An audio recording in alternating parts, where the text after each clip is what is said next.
Hello everyone and welcome back to my channel. It's Friday afternoon at last and we've been out in Didsbury having a little afternoon of wandering up and down the high street and bumping into my friend Arthur, who watches this channel. It turns out he told me when we were in a charity shop that he's been watching these, and he didn't even go looking for me. He had no idea that I was doing these videos. I haven't seen him since Christmas. He's a big reader, and he watches YouTube videos about books, and suddenly saw my face looking out at him, which is really funny. So he started watching this stuff. He did say, "You do know you don't do this the same as everyone else does it. You do it wrong," which is really funny. Right, I'm going to go through the things that I've picked up this week and today. First of all, there's an anthology that was sent to me all the way from Australia, which is really lovely. It's called Arcanum, and it's an anthology from Flinders University Creative Writing Department. And it's my friend Kate Mandelove who sent me this, and I've read this, or good chunks of it anyway. There's a lovely card from the group. "Dear Paul, thank you for your support. We are grateful for your involvement in the creation of this anthology. We hope you enjoy your travels through the pages. May good fortune find you." And they made their own bookmarks to go with it.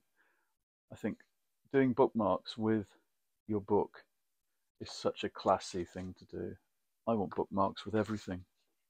So that's lovely to be sent something where, because I gave them a quote for the front. What's that? Tales of myths, mysteries, and mishaps. It sounds like just my thing. It sounds like my life. Right, now, in Didsbury charity shops, I wasn't really looking for books to do. What I was looking for were shirts. The woman in Bernardo said, "Oh, hardly anyone comes in with their own bags." I generally do. I've always got a tote bag with me, usually. So I was buying shirts. I always buy secondhand shirts and things because I like to buy expensive ones, but I'm not spending money on new expensive things. I like secondhand expensive things that are worn a bit. Just me. And I was in somewhere, Marks and Spencer's yesterday, and I couldn't believe the price of new things. Suddenly everything is twice the price. That's gorgeous. I love that. Anyway, shirts. But books. Books-wise, I found a copy of something I've been meaning to read for a while in paperback. Sinead O'Connor's Rememberings, her memoir that I think came out the year before she died. I might have that wrong. No, it's all a few years ago. And I think I read an excerpt of this somewhere. Penguin, and it's got this horrid, really horrible finish. Whoops, sorry, the microphone. On the paper, it's this kind of matte thing, but it feels slightly weird. I don't know what they do with books these days. Why they? I guess they spray them with something to protect them. Anyway, oh, the other thing, I was meaning to get this. I almost bought it for full price last year. Bernie Taupin's book about being Elton John's lyricist. I'm really interested by the whole working relationship between Elton John and Bertie Taupin. And having read a number of books about Elton John, including his own memoir, the brilliant book by Tom, I've forgotten the bloke's name now. Oh, I should look it up. He wrote a memoir, not a memoir, non-fiction, a biography of Elton John in the 70s, just looking at the 1970s, called Captain Fantastic. Same bloke also wrote a book about Paul McCartney in the 70s that was brilliant. Anyway, out of that, the stuff about the writing relationship between the two of them, where poems will turn up in an envelope from afar, from Bernie, and then Elton John writes the music from them, and they don't work together in the same room. All of that stuff. And then the bits of life you get about Bernie in the Elton John books is so interesting. So I needed to get that, and there it was in hardback for £3. Also £3 is the best bargain of the day. This slightly sun-faded um, copy of a folio edition of Howard's End, one of my favourite books, which I haven't read for years and years. And my copy is probably, oh no, I can see it. I was going to say, my copy is probably completely lost and I'll never find it again. And of course I turn it around and find it immediately. It's an ancient frangible penguin. I've no idea what year I read this in this copy.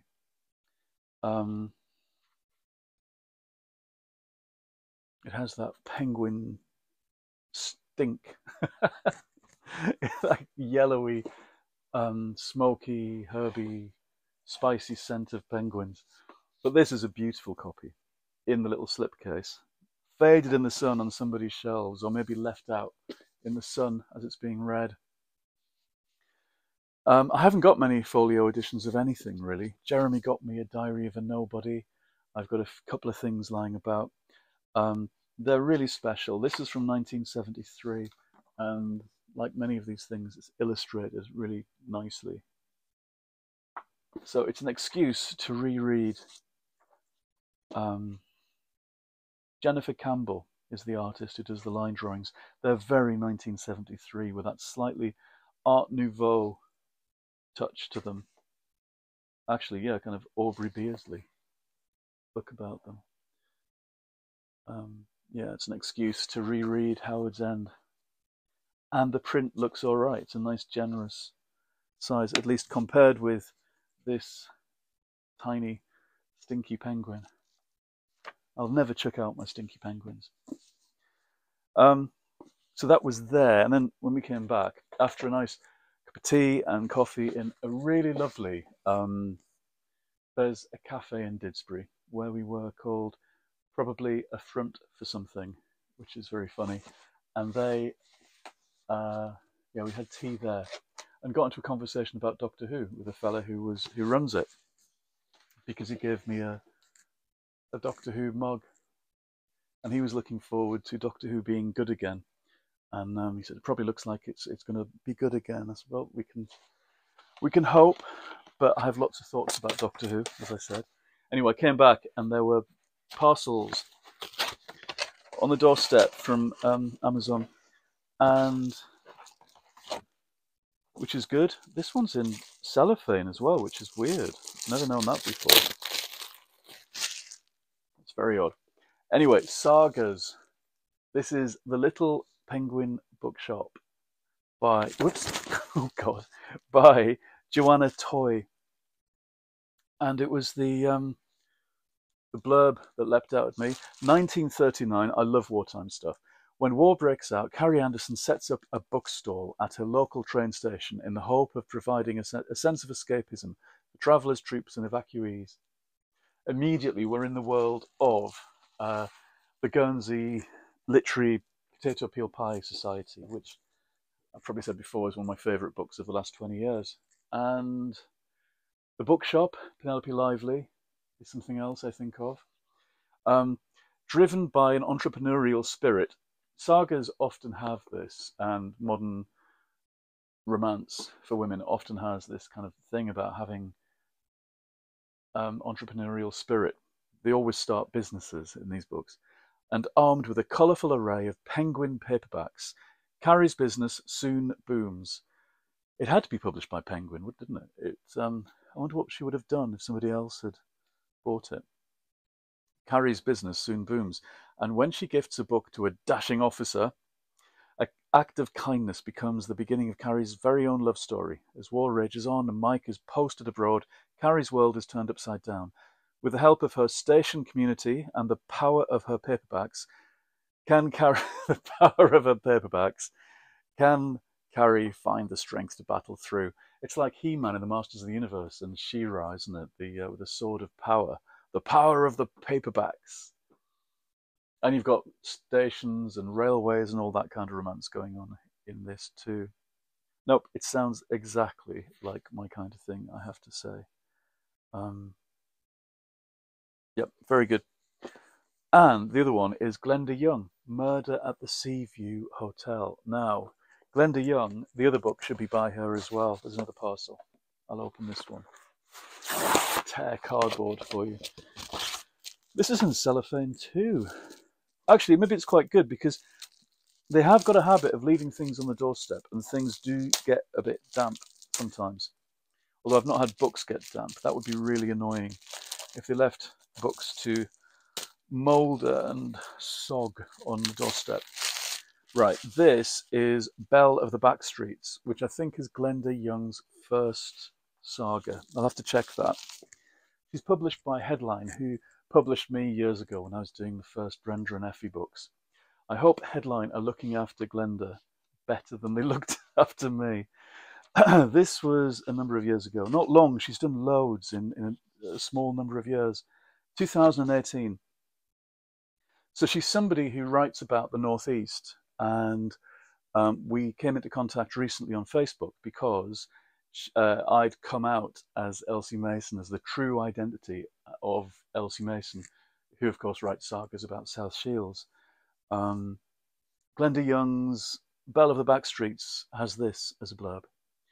Everyone recognises, any rag and bone first of all, everyone recognises the cry of Meg Sutcliffe as she plies her trade along the back streets of Ryhope.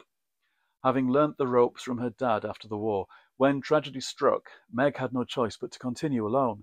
Now the meagre money she earns is all that stands between her family's safety and predatory rent collector Hawk Jackson.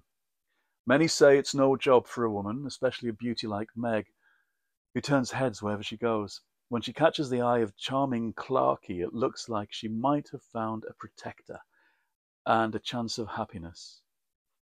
But is Clarky really what he seems? Could Adam, Meg's loyal childhood friend, be the one who really deserves her heart? I'm trying to think where Ryhope is. It's got a quote on the back from Rosie Goodwin, who I think is marvellous. I've read lots by her, so that's a good connection. I think Ryhope must be in County Durham, but I can't picture it in my head where it is. But somebody who's writing sagas from the same area, the same region that I'm from and that Elsie's from. And also she has a murder mystery series set in Scarborough, not too far from Whitby and not too far from Brenda and Effie. So we have that connection as well. This is a Helen Dexter cozy crime mystery. Fantastic. In the charming Yorkshire seaside town of Scarborough, a murder is nothing to sing about. After the death of her husband Tom, Helen Dexter is contemplating her future as now sole proprietor of the Seaview Hotel. There's an offer from a hotel chain developer to consider, but also a booking from a group of 12 Elvis impersonators, a singing troupe called Twelvis. Tom loved Elvis, and for Helen, this is a sign that she should stay. But the series of mysterious events which follows suggests that the developer is not going to give up easily. Then, shortly after Twelvis arrive, one of the group disappears. His body is found floating in a lake, with his blue suede shoes missing. Could the two be connected? With the reputation of the Seaview on the line, Helen isn't going to wait for the murderer to strike again. With her trusty greyhound Suki by her side, she decides to find out more about her guests and who wanted to make sure that Elvis can never sing again. This sounds so much like my sort of thing. 2021. So this is really recent, and she's done a number of these. Fantastic. So I feel like I've discovered somebody completely new to me this week, which is great. So that's everything that's come my way in the last couple of days. I am contemplating. I'm starting to make a pile of books of things I want to sell, to get rid of, and to sell. The Bobcat books on our high street buy secondhand books, and some of my secondhand books are classy. They're things that a good secondhand bookshop would really want. I'm hovering over selling some signed editions of things that I've had for a number of years. Um, I'm not sure if they're things I want to keep or sell. I don't know. So I'm in that space of what do I do with all of these books, because as you see, more and more are still arriving.